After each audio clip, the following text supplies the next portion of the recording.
Hi, everybody. Welcome to the first vascular roundtable discussion of Vascupedia with the topic of zero contrast atherectomy. The aim of vascular roundtable discussion is to help physicians around the world with technical issues of new technologies and at the same time with the decision making. For this reason, we have scheduled a number of vascular round table discussions, and we're inviting a number of experts. We will discuss in deep all relevant technical and clinical aspects.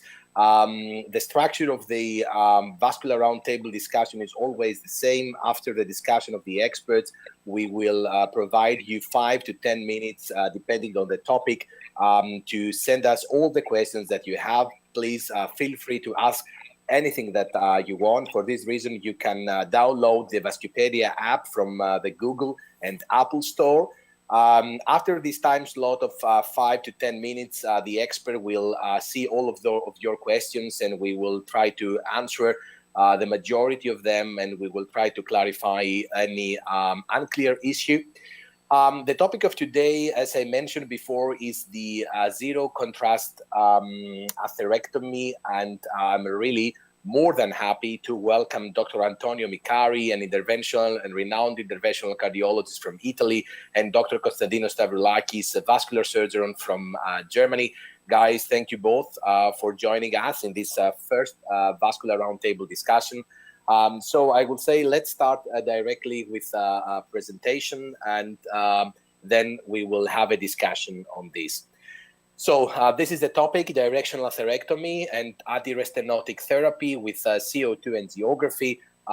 This is 51 years old, a young patient, male. In his medical history, he has a worsening of walking distance, 50 meters with claudication. In the comorbidities, he had arterial hypertension, dyslipidemia, diabetes mellitus. He is still an active smoker. However, one of the most important and relevant information is the acute renal failure 5 years ago due to a septic shock. At the moment, it seems that the renal function slowly compensates. He has a creatinine of 0.8 milligram DL. However, we still have some concerns about his renal function. You see that the ABI is 0.5. He was sent from another hospital. Unfortunately, they have already performed a CT scan with a contrast agent. So this was also a second reason why we wanted to avoid here, again, the use of contrast agent. You see the severe calcification of the lesion. So I would like to ask Konstantinos, what is your opinion? How can you, let's say, assess this lesion? What you would highlight as an expert in this lesion? I think there are some important parameters regarding the patient and the lesion. First of all, we have a claudicant, which means that we have a patient that we have to treat and probably has a life expectancy of some years or many years. It's not a CLI case. Thus, we have to provide him a solution for the upcoming years. The second one is that or at least I would try to avoid the permanent scaffold in the SFA. But if you're going to go for an anti-proliferative treatment, then you need an adequate vessel prep in order to achieve the best paclitaxel-based effect. So in this case, which will be your treatment strategy, Kostas? It is a young patient. It is a patient at the P1 segment. I would definitely go for vessel prep and then DCB. Probably it depends what you have in your cath lab. Some years ago, we were only using directional atherectomy. Now we can also use endovascular lithoplasty or even orbital atherectomy. It depends what you have in your cath lab. I would definitely go for a vessel prep. If the patient cannot stand the prolonged time that is associated with atherectomy, then I would probably go with endovascular lithoplasty with shockwave. But otherwise, I think that atherectomy, directional atherectomy, would be a very decent option, especially because of the eccentric form of the calcification. Okay, thank you for this. So our strategy in that case was to perform a directional atherectomy with antiproliferative treatment. The reason to decide to go for a directional atherectomy was the age of the patient. So we wanted to avoid any scaffold in these young patients, because we know that stents expires in claudicants, and we wanted to avoid any kind of reintervention. The location of the lesion was also a criterion, as Kostas mentioned before. We are at the moment at the distal SFA. Probably we will involve also the P1 segment. This is the part of the SFA that it is more prone to restenosis if you're using stents at that level. And the calcification, I think that the best way, that we have very few tools to prepare a vessel that it is really severely calcified. And one of the tools that they are well investigated, but still we don't have so much evidence of this, it is a directional atherectomy. Regarding now the use or not of contrast agent, due to the previous acute renal failure and the contrast agent that the patient receives during the angio-CT scan, we wanted to use a CO2 angiography. Now I'm going through some technical issues. The first step in this case was to perform an angio with a CO2. You see the pigtail at the level of the infrarenal aorta. You see how nicely the CO2 demonstrates the vessel, and you can appreciate the problems that we have at the level of the distal SFA. Just some technical issues. We have used an access the left common femoral artery. You can appreciate in the CO2 angiography that we have also a high-grade stenosis at the level of the common iliac artery. We use the 6 French device, and as I said, we performed the diagnostic angiography, and afterwards we have placed in crossover technique a sheath at the level of the common femoral artery. The second step is, of course, the intraluminal recanalization. We use for this case the Trailblazer catheter from Medtronic and or an 035 wire. Sometimes if you have an occlusion or a high-grade stenosis, it is meaningful also to use a V18, so an 018 wire to better go through these really severely calcified lesions. And we assess then afterwards where it was our wire in order to avoid any kind of dissection. And you can appreciate that through the CO2 angiography from the 6 French sheath, we have a very nice demonstration of the run of vessels. It is nice in order to also to show some pitfalls that we have done. In these cases, you see some artifacts at the level of the run of vessels. This was due to the fact that we have not flushed the sheath before using the CO2. This is really important. In all kinds of atherectomies that we performed with HOC1 devices, we always using filters, and this is the way how you can place the filter below the popliteal artery at the level of the P3 segment.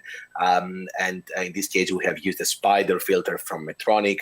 And it was about 6 millimeter. We tried to oversize in order to avoid any distal embolization. So Kostas, let me ask you some questions here. The first one is, what do you think about the intraluminal recanalization? Should you go always intraluminal for an atherectomy, or if you are sometimes subintimally, you still going to use directional atherectomy? I think we don't have sufficient data to support that you can use atherectomy only if you go for intraluminal recanalization. In this case, it's just a notic lesion. I think most of the times you will go for an intraluminal recanalization. So it's not a problem. But if you treat these long CTOs, you cannot be sure that you are in the true lumen. Sometimes you're in subintimal space. Sometimes you jump back to the true lumen, and again, so I also do atherectomy for CTOs, but to be honest, you cannot be sure even if you use intraluminal imaging if you are in the true lumen or not. But anyhow, I don't think that CTOs or subintimal recanalization is always a contraindication for atherectomy. Antonio, what is your opinion about the placement of distal protection device? Are you always placing a distal protection device? Well, I think it's mandatory, 100%. I think when you do the directional atherectomy, you should always have a filter distal. This is crucial because in most of the cases you will find something in the filter. You even will see at the angiography that there is a filling defect inside the filter. So I never will do. I could do an atherectomy without a filter. And another recommendation, I think that we should look at the right position of the filter and be sure that the filter is against the wall, so it's well opposite. Okay, so let's go now to the step 3. Rotational atherectomy, do you also use filter or do you avoid it? For what? For? Rotational atherectomy. Well, for rotational atherectomy, in the tibials, when I do, for example, the rotablator, of course, I'm not using. I don't use the rotational atherectomy for SFA. So I just tell you about tibials and tibials. You are not going to have the chance to use the filter because most of the time you are too distal to place a filter. Okay, let's go now to the step 3. The step 3 is, of course, you have already recanalized the lesion. You have put your filter. Now you are going with your HOC1 devices. This is the cut driver and the cutter driver, and then we have already placed a torquer at the level of the teeth. And here is the nice thing: we are connected directly the CO2 injector in the cider port of the device. Due to the viscosity of the CO2, you have now the ability to perform directly an angiographic control with the CO2 directly through the device. We are not able to do it with contrast agent, so you don't need to going outside and again to insert the device in order to check how it looks like after your atherectomy. You're just pulling back a little bit the device and you're performing directly the CO2 angiography. It is a very nice, let's say, technique. Antonio, I think you have some experience with this technique of the side port injection. Can you comment on this? Well, I think that one of the flow of the atherectomy can be is a little bit time consuming. So you have to do atherectomy, then you have to retrieve the devices, then you have to do the angiography, and this take time. It can be like something pleasant for operator. So if you can connect, as you can do with the CO2, it is much more fluid than contrast.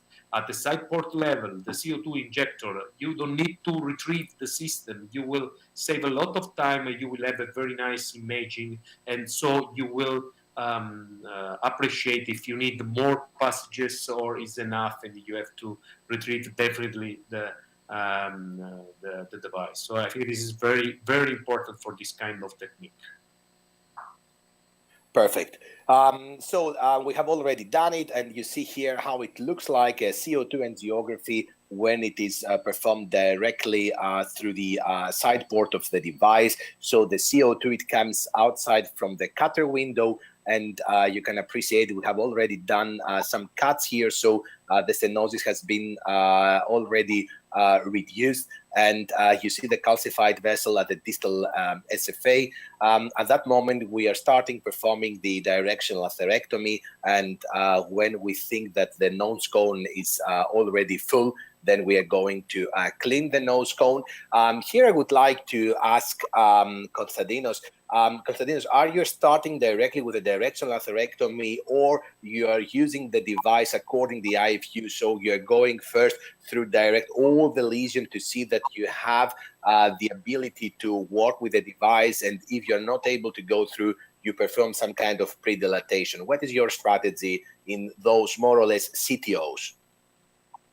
I think it depends on the lesion. I don't predilate because I think that you have much better contact to the vessel wall if in stenotic lesion. So I don't usually predilate.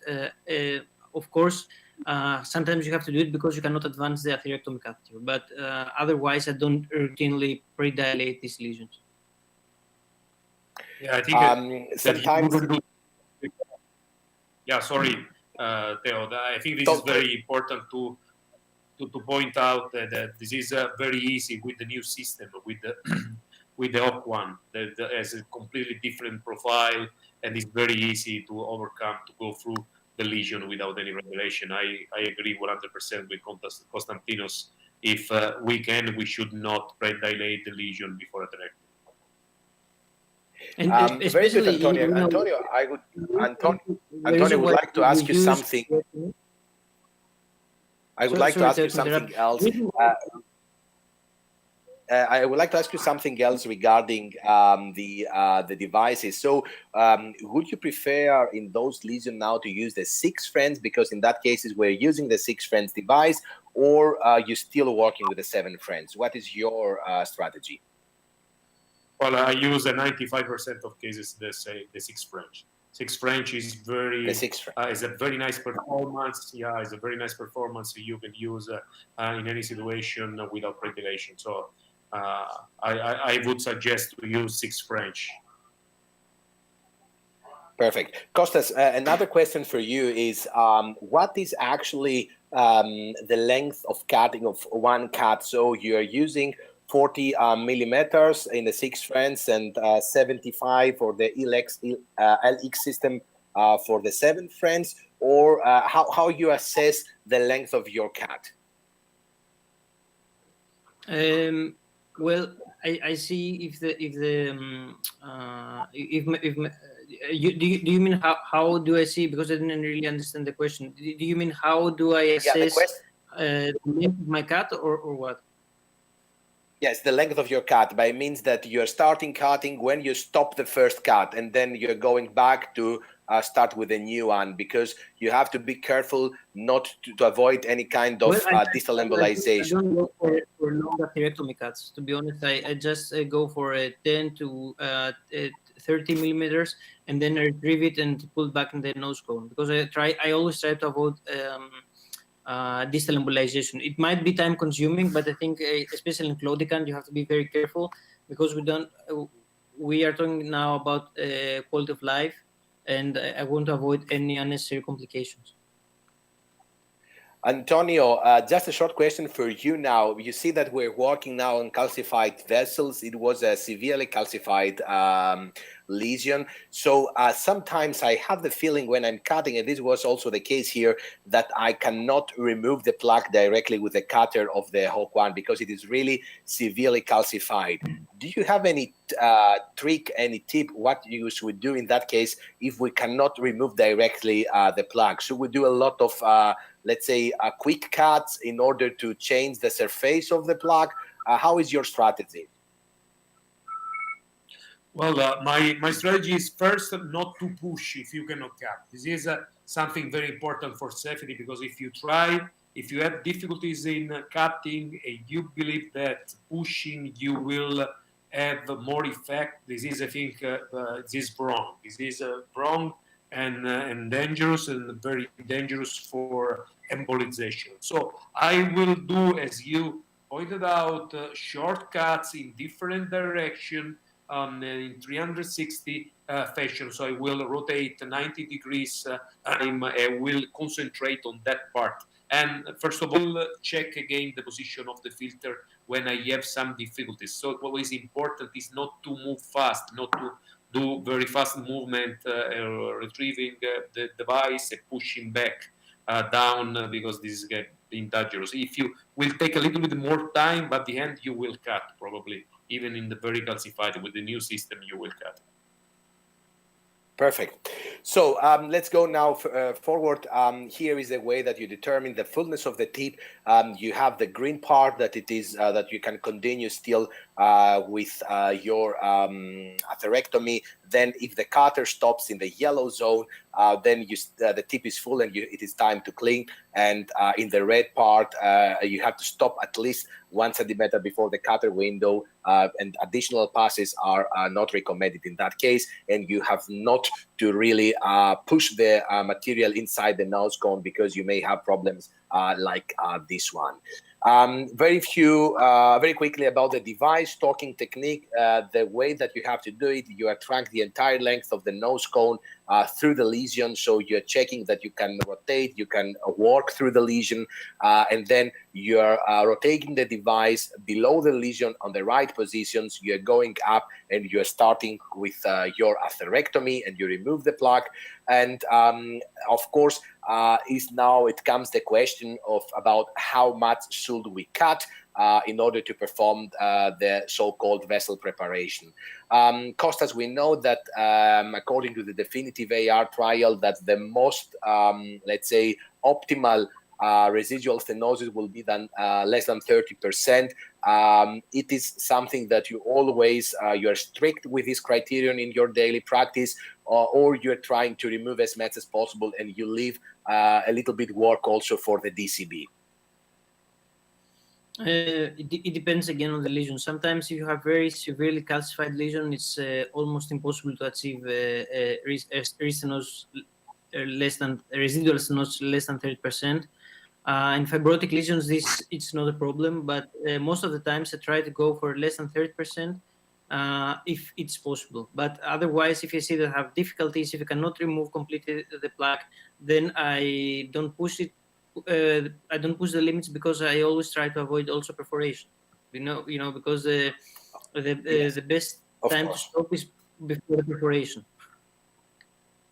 Antonio, in this case, we have already, you saw very nice, very beautiful pictures also after the atherectomy and the CO2. I'm really excited with the quality of the images. Afterwards, you see that we have removed the filter, and then we perform the anti-restenotic therapy. My question to you is are there any cases that you don't use DCB after atherectomy? No, not really. Because I think it's not enough. Is the same story? Then similar question would be: would you use the POPA for SFA? I would answer no. So this is I prepped for vessel angioplasty. We will cut. We will create some tears to have elution, but at the end we should do something more. We need to have a biological effect of the drug in the vessel to obtain a mid or hopefully a long-term good result in terms of patency. Okay, perfect. Kostas, you have published some cases of aneurysmatic degeneration after the DART. So can you comment on this? What is your strategy in those patients? What is the natural history of those patients? Many of them don't have any symptoms, so it's very difficult to see, and you have to have a strict follow-up to detect all these patients. If we had a minority of patients that we observed that the aneurysm was growing, and then we cover it with a cover stent, or some patients that we have to perform even a bypass. We don't really know which is the main problem of aneurysm formation of the DART. Some claim that probably adventitial injury. Others say that we have very high levels of paclitaxel after the atherectomy, even if we don't injure the adventitial layer. We still work on it. We perform also pathological analysis of the debris that we remove from the atherectomy in order to invest this phenomenon, but we still we're not sure why this happened. Perfect. So you see here the final results. I think it is a nice result. We didn't have any embolization. You see the quality of the CO2 angiography in that case. And of course, something that it was a really big thing for the patient, because he walked more than 1 kilometer after this intervention, and we didn't have any problem with the renal function. So very quickly, I'm going through the CO2 volumes that we have used here. For this patient, we have used the AngioDroid system.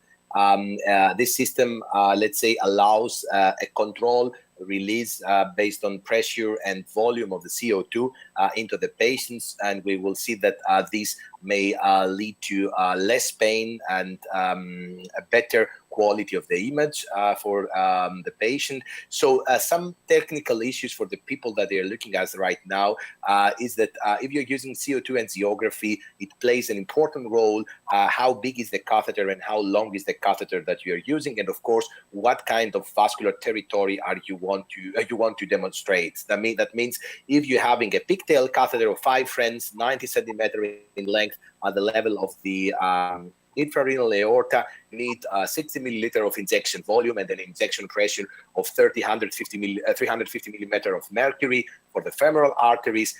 If we are going to the sheath of 6 French, so now we are crossover and we want to recheck what it happens with our lesion. Here we need less injection pressure because we have a 6 French device, short device, and we need an injection volume of 30 milliliter. And then if we're going through the HOCO atherectomy device, you see the acute increase of the injection pressure. We are going up to 750 millimeter of mercury because we have a very, very small space, but still you see how good is the quality of the image.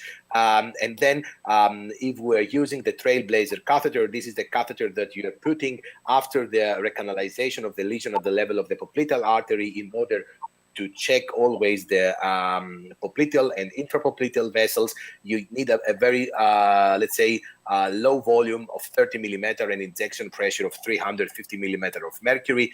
And then this was also the final angiography that we have a very good quality. You see how nicely we can see the calcification, that it was completely removed after the directional atherectomy with DCB. So any comment on this from your side, Antonio? Is any difference in your daily practice? Well, I think this was a great case because can be technically not complex case, but clinically very relevant. Is a patient with a limitation of quality of life, with a severe calcified. I think we have just one enemy in SFA, is calcification. So in this case, we cannot do just ballooning the lesion. I think that the vessel preparation is always important, but is crucial in situations like this. So this is my exactly what I do when I face this kind of lesion. I would use atherectomy with filter and then use drug-eluting balloon. And if you have a result, it's a stent-like result like this, I think you should be very satisfied about your result and follow this patient over time. A second question for you, Antonio, is do you think that a CO2 angiography could underestimate dissection after POBA or after DCB? Well, you know, this is a terrific question because the first question is, do you think that the normal angio should underestimate the dissection? Maybe yes. Maybe the angio in general is not the technique to see. It's not a functional test. It's just an angiographic. Even if you take more than one plane, so you do different projection, you won't know if this is a linear dissection, a spiral dissection, if there is something wrong leaving this dissection after your final, what you consider final result. I don't believe that CO2 is much different in terms of evaluation of dissection than angio, the normal, the contrast angio. So my answer would be, I don't think the CO2 will underestimate the dissection more than the normal angio. Perfect. So Kostas, the question comes to you. Which antiplatelet regimen will you use after directional atherectomy plus DCB? Well, as always, we don't have sufficient data to support one concept against the other. But what we do is dual antiplatelet therapy with ISIS and with aspirin and clopidogrel for at least 8 weeks. If the patient has no indication for anticoagulation, like new oral anticoagulation or Coumadin. In this case, we give the patient aspirin clopidogrel for 8 weeks. But if you have an indication for new oral anticoagulation, then we combine it with clopidogrel for 8 weeks and then lifelong oral anticoagulation. Antonio, would you agree with this? Yeah. I think that we have a great advantage that with atherectomy is to reduce the number of stents needed for, in general, needed for SFA. And so usually we use 1 to 3 months, depending on the patient, on other characteristics. But we don't have any evidence-based medicine that can say, can justify, it's just what we do based on our experience.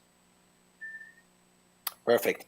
So the key learnings of this vascular roundtable today was the criteria to use directional atherectomy and the effectiveness of this strategy. I will summarize a little bit about the atherectomy evidence. Atherectomy should not be used as a standalone therapy. We have seen from the definitive ELITE trial and also from other atherectomy trials that the patency rates were much lower than those of the DCB trials. However, what we have learned from the directional atherectomy was that the bailout stent rates across the atherectomy trials and mainly across the trials with directional atherectomy were the lowest. So you see the HOC trials, we have up to 5.3% compared to other atherectomy devices. So the question is, what about the combination between directional atherectomy and DCB? The evidence is still scarce, but we have a trend. The definitive AR trial is well known that it was underpowered.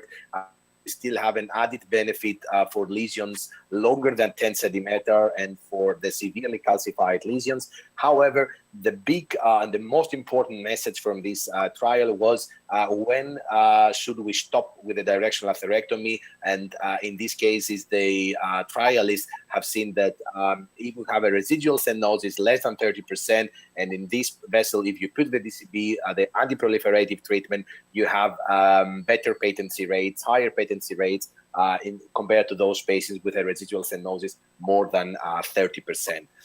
The second key learning today was about the criteria to use contrast-free angiography and the selection of the right volume and pressure for the CO2 angiography. And here we have to say very shortly that the CO2 angiography is very important to avoid contrast-induced nephropathy, and also it is a very good tool for patients that they do not have they do have allergic reactions to contrast agent.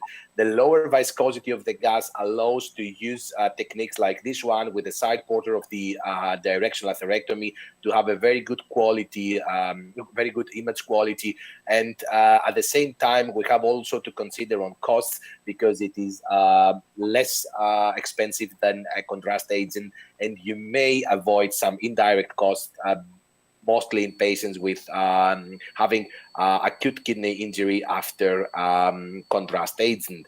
And then very important is if you see all this number or all these different groups of patients that it could be meaningful or sometimes obligatory to use CO2, you see that it's only a small part of those patients with normal renal function. Let's stop to this slide, and I would like to ask Antonio. Antonio, how much what is the percentage now of patients that you are treating directly with a CO2? Does this or did this device change your current practice? Yeah, sure. We do, as you probably know, we do a lot of critical limb ischemia, and when we checked for our last 1,000 patients, we had a creatinine level of 2.5 in average. That means that in this kind of population, critical limb ischemia, we have so many patients having renal impairment that in this population, critical limb ischemia, we use up to 30% of our patients with CO2 and we have 10%, 5 to 10% in claudication. Perfect. And we use Costas, please go on, Antonio. Go on. And we use as a first choice. So we are not we set the injector that now is very easy and very fast, and we will use as first option, without using any contrast. Okay, Costas, who do you use the CO2 for EVAR? I know that Professor Gargiulo from Italy, he's starting a trial with several centers, including also your center, for using CO2 for EVAR. Would you use it as well? Yes, I think that nowadays, have so modern imaging, and even we can use some fusion imaging with the previous CT scan, and sometimes you can also perform a zero contrast EVAR. And the results that we have they are very good. And so I think that zero contrast is not just a peripheral procedure, but it could be also an aortic procedure. If you go now for a more complex EVAR cases like fenestrated or branch grafts, I'm not sure if it's possible, but for a standard infrarenal EVAR, this wouldn't be a problem. Perfect. So one of the last slide is the direct comparison between automated and manual CO2 angiography. Here you have to understand in the manual injection, you have already the pressure of the air inside the syringe. So the volume that you are injecting into the patient is not the correct volume that you want to inject inside. And by this way, you may have higher pain, and you are reaching atmospheres that they are very similar to the pressure that they have at the wheel of the mountain bike. So this is the reason why we experience a lot of pain we experience very bad reactions from our patients when we are trying to inject manually the CO2. The AngioDroid device, it allows, let's say, very controlled release of the CO2. That means less pain for the patients, low gas pressure, and at the same time, we have the unique advantage that we have no air contamination. And of course, thanks to the wireless activation of the injection, you have also reduced X-ray exposure. So now it comes the time of the question. So we are ready with our presentations. We will give 5 minutes, please, to the experts. Stay at your places. There will be a countdown now with about 5 minutes. And the people that they're looking at there now, they are ready. They have to write their questions to the Vascupedia applications. We will be back in 5 minutes, and then we will answer all of the questions that you have sent to us. Please feel free to do it. Thank you very much for this first part. Let's have now the break.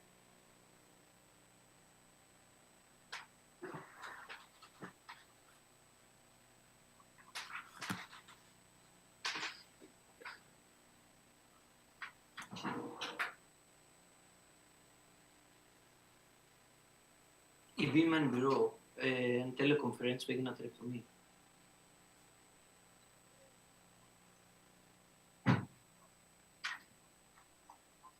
Also,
So can we go back now?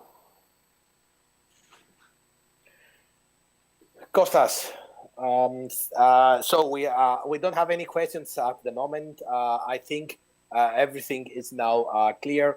Antonio should go also directly to the operation room and to the cath lab.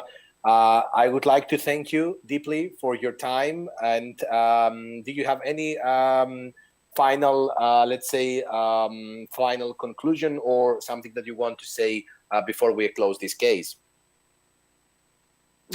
First of all, congratulations, because as Antonio said, it might not be a demanding lesion, but it's a demanding patient, and we have to keep in mind that we treat patients, not only lesions. And CO2 angiography may be a very valuable tool.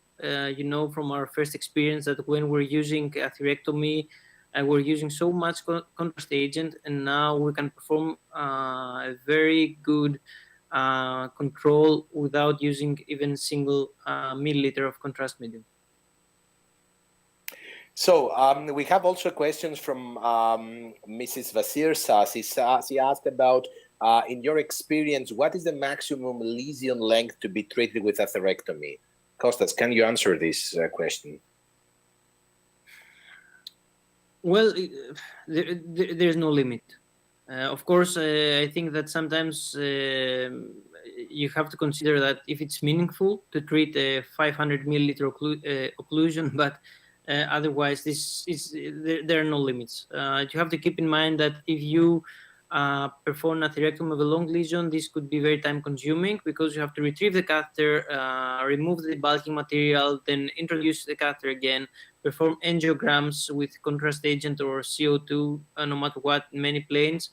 Thus, I would say that although there's no lesion limits, nonetheless, we have to consider the time. The time is actually the limit.